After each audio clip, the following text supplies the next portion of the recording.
Hey there, everybody. Welcome to our review of The Boys Season 3, Episode 5. Who could ask for anything All more than this right. episode? At what point in this video, when is our song and dance number? Like, when is that supposed to happen? Never. Do not unsubscribe. It is not happening. Do not worry Well, about it. We will not do that to you. that's probably a good thing. Yeah, You've nobody heard me needs to sing. hear me sing. Well, okay. This episode, we had singing, we had dancing, we had corporate operations, we had mass firings, we had an explosion. There's a lot to go into here. First and foremost, though, hit that subscribe button because we are here after every single episode talking through a lot of what's coming up. And for those of you who don't know, one of the upcoming episodes themed around a very infamous event from the comics, shall we say? So you won't want to miss that. Yeah, I'm very curious about that episode. I mean, we've seen a lot this season already, and I mean, the bar is set very high for that episode. But Yeah. before we get to that, of course, we're going to get to this episode. So hit that subscribe button. Follow us over on Instagram, Matt and Jess TV. Okay. Can we start with Huey, my guy Huey? We got to have a talk here because it's like I understand a lot of what's going on with Huey, and I think that's probably why I'm getting so angry at him at the same time, because I feel like we've all sort of been in that position where we kind of question in our heads, like, am I enough for somebody? Like, am I enough to make someone happy? Do I need to do something else to go outside of myself? And it's like, Huey is so desperate time and time again to, like, not be honest with Starlight, keep things from Starlight, show that he's strong and capable. And it's like, dude, she already loves you. You don't need to do this. I think this is just such a relatable storyline to a lot of people because I think a lot of us have been in relationships Yeah. where we question if we're good enough, if we're, on the same level, those insecurities creep in. And Huey has always been a character that's been really insecure and just doesn't really know if he's good enough. And then the person that he's fallen in love with, that's fallen in love with him, is a superhero. So it just shines an even bigger light on his insecurities that he thinks he needs to take this 24-hour V to feel like he can be an equal to her. And on the other side of it, I think there's a lot of us that have been in Starlight's position where it's just like, your words are not enough to be like, you are good enough for me. Like, we are equals. We are the same sort of. We're both in this together. Like, you don't need to do these things. And it just ends up becoming this huge self-sabotage, which is kind of what we saw by the end of this, where Huey had a choice Yeah. to stay with her, where she was like, please do not go off and do what you're thinking of doing with Soldier Boy and this deal that you made with him and Butcher and whatever. Stay with me. And he chooses to walk away. He's very much, I think, in the I need to make change now camp, where I think he and Butcher see Soldier Boy, especially now, as this opportunity that they can use him to take out Homelander. But this is like the big, risky, reckless plan. And I guess somebody who does have those insecurities that Huey does, I think he thinks that this has to be the end game and it's now or never. And I think Starlight, she's kind of looking at all this and being like, why does it have to be now? Like, we're working on some other plans. There's more going on here. And listen, if Starlight, who has to pretend to date Homelander, if she is willing to be like, okay, let's be a little bit more patient here, let's don't do that plan. If she is saying that, listen to her. She's making the real sacrifice here. They seem to have this theme they touch on a couple times in this episode where sort of the leading lady is forced to be with this superhero who's kind of the leading man. We learned it with Crimson Countess, where she was basically like, I never loved you, Soldier Boy. Yeah. Mavis said it to Homelander in this episode too. I never wanted to be with you. And now, of course, we have everything going on with Starlight, where I think Homelander's not delusional in that one, where they both kind of know what the deal is, but she's having to play this same role again.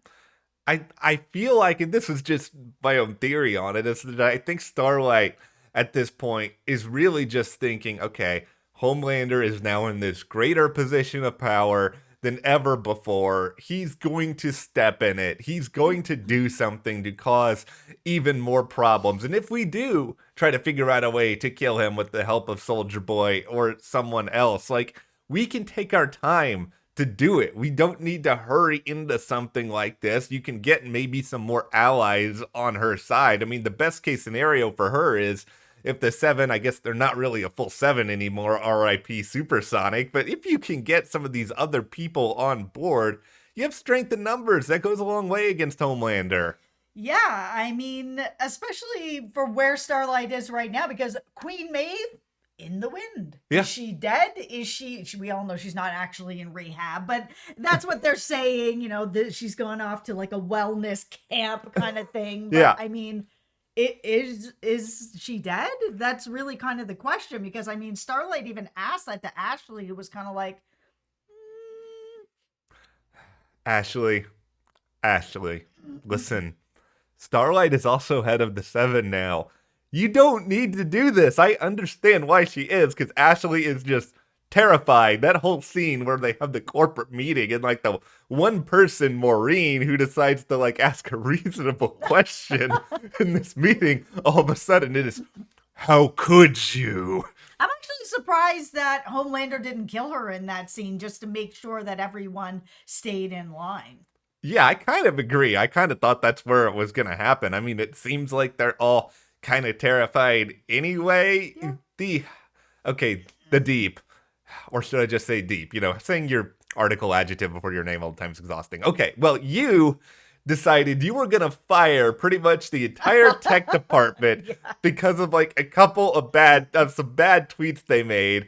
Why are you such a coward too? There are so many unbelievable cowards in this world. I mean, I would sit here and be like, do you really think that Homelander is going to look at all these people's old tweets? But yeah, Homelander is totally going to look at these people's old tweets. Like, I get it. I understand it, but I'm still frustrated at you just like I am Huey.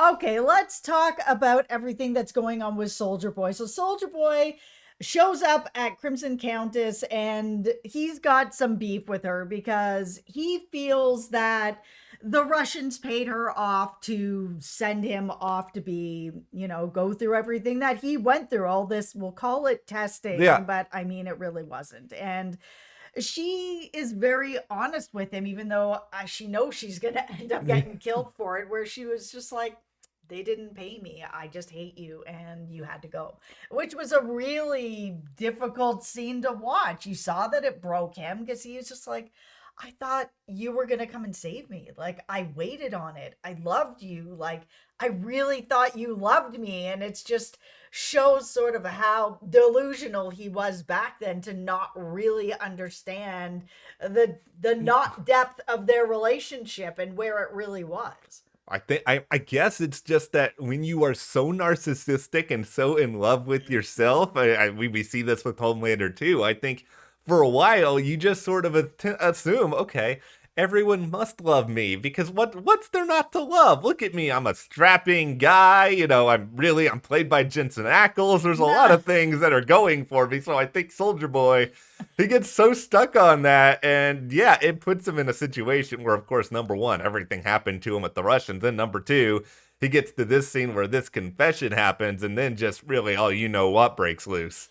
Okay, so the one thing that I really wanted to see out of this episode was the full negotiation of what was said between Huey Butcher and Soldier Boy, and I hope that we're going to get it at some point, because they seemingly made some sort of a deal with him where he was like, here's this gesture of good faith. We have Crimson Countess in there, all tied up and ready for you, but we need something from you. You're going to be this weapon to use against Homelander, and we need you. And, here she is on a silver platter for you. But to that, I just have to say, Soldier Boy is so powerful. He's so powerful that he can take out Homelander. He doesn't need to make any kind of deal with Butcher or Huey or anyone. He could have just completely decimated both of them, went in, took care of Crimson Countess, and then took care of Homelander himself if he felt like he wanted to. He truly didn't need to make a deal with anyone. So what I really want to know is what exactly was said between all of them to convince him that he either needs them or they have something else to offer. Like, I don't know what exactly was said. So that's sort of the big mystery for me. I wish they had shown it. It's just like I have an idea in my head as to, okay, if I was Huey or if I was Butcher, what would I have said in that moment? And I go back in my head a lot to this. Okay, Soldier Boy was at one point the most popular hero in the world. He's sort of been painted as this guy who kind of ushered in this era of celebrity superheroes. And so, what does Soldier Boy love?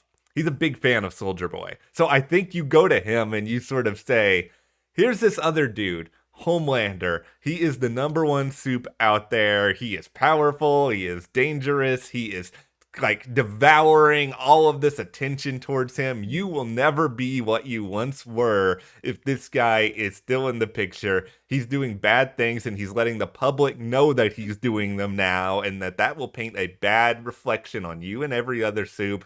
Here's what we can do in order to help you. And yeah, what you said is absolutely correct. Soldier Boy could just vanquish them, but maybe he's just trying to not look a gift horse in the mouth here. Maybe he thinks that these two could actually be his allies, ... for now. Well, that's the thing, is I want to know what his motivation is. I mean, we saw what his motivation was to come and talk to Crimson Countess. He loved her and he thought that she loved him and that she was going to come and save him. And that was one of the things that was keeping him going. Is he's just on a revenge tour at this point? Like, what really is the motivation that he has right now? He even went and got his suit. He doesn't need his suit. His suit doesn't give him superpowers. He doesn't need that. So what exactly is his motivation? We can all kind of come up with what we think it is from the little bits that we've gotten, but we just haven't gotten enough dialogue with him to really know what his full motivation is. What is it he wants? It's bonkers in a way. Like, they made such a big deal about Jensen being on the show, and I love Jensen and I'm glad he's on the show, but it is like the total amount of screen time that he's actually had through these first handful of episodes. It's like minuscule. Yeah, we're already on episode 5. There's only 3 episodes left. Like, it feels like they did need a little bit more with him, because right now it just feels like he's on a quest for answers and then a bit of a revenge tour. But he's mostly seemingly that he's just like, I need to know why. Like, why did this happen? Why did you give me up, Crimson Countess? Like, what is the motivation? All right, now let's talk about my guy, Mother's Milk, because I thought Huey was your guy. Huey's your guy, Mother's Milk is your guy. Everybody can't be your guy. Mother's Milk is more of my guy. I'm disowning Huey after earlier in this episode. Wow, just like that. No, all right. Mother's Milk, you always my number one. Okay, here I'm sad for him. Why couldn't he just go to the science center and, have some sweet family time, and instead this happens to him? Yeah, I mean, he really was in this tough situation because it's really just him, Butcher, Huey, Frenchie's off helping Kimiko and everything that's going on over there. So it's really just the 3 of them that are putting this together at the moment. Mother's Milk does not want to take this 24-hour V. He's not going to do it. Huey is very seemingly like getting, not necessarily addicted, but he really wants to take it. There's a very important conversation, I think, that felt very honest between Maeve and Butcher.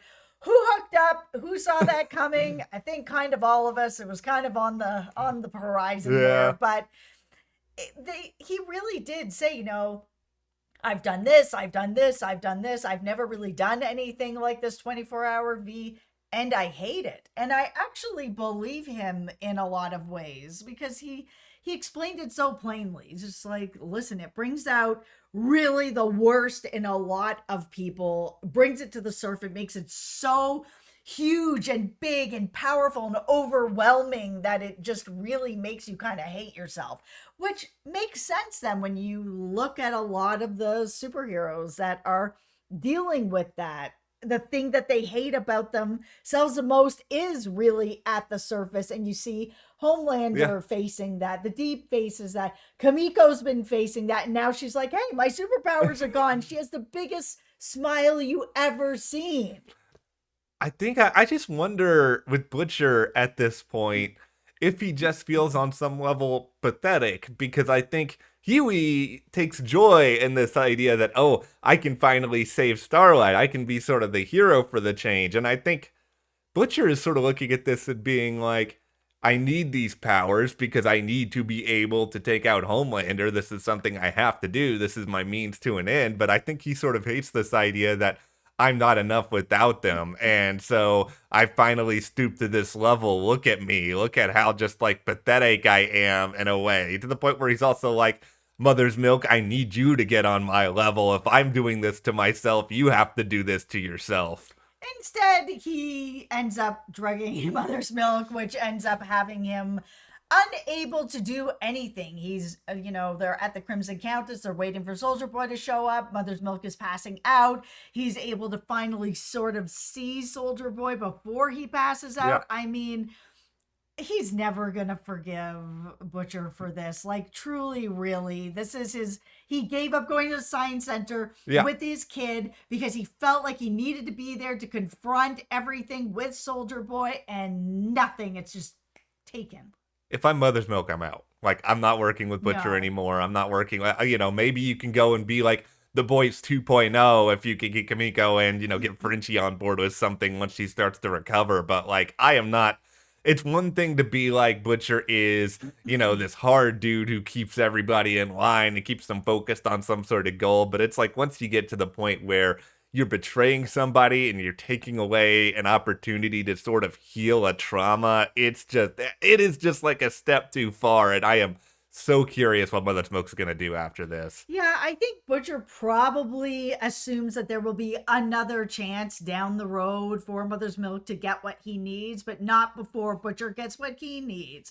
And I gotta also say, Nina can go. I'm so done with this storyline. Like, she served her purpose so that we could all get to Soldier Boy, and that's fine. But this whole coming back and I need you to kill this person now and you have to do that, like, I'm just like, no, like, either have the boys all together or just don't. Like, have Frenchie Kimiko go off and do something else, but I'm not here for this storyline.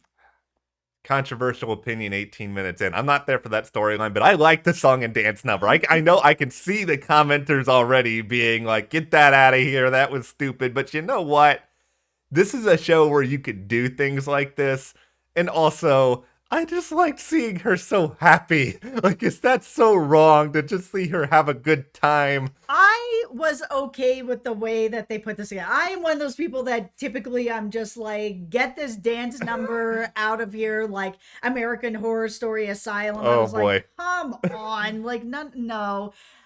But I will say, with the way that they've been kind of building up these moments in Kimiko's head where she's trying to speak, she's wanting to speak, she's speaking in her head. It's something she really wants. She wants her powers gone. So now that the powers are gone, I understand why it came together in this way in her head where she's just like, here's the next thing. Now that this is gone, I'm going to be speaking again. It is all going to come together for me. One last thing I gotta say about this episode. Seth Rogen, you are an executive producer on this show. That is what you want to do? That is the cameo you decide to make this season? Really? I understand it. I mean, he's a comedian. He's not going to give himself anything really heavy like with Butcher, Maeve, or Mother's Milk. It's a heavy show. Like, yes, it's got some dark comedic elements to it. But this is a heavy show. There's a lot of heavy roles, and I'm not surprised that he picked something that was just sort of the most disgusting comedic thing that he could, get his hands on. Right. Okay. We're leaving now. Well, no, be sure to hit that subscribe button. we'll have more discussions the rest of the season. Check out our other reviews as well with Better Call Saul. We've been doing Obi-Wan Kenobi. Thank you guys so much, and we will see you here next time.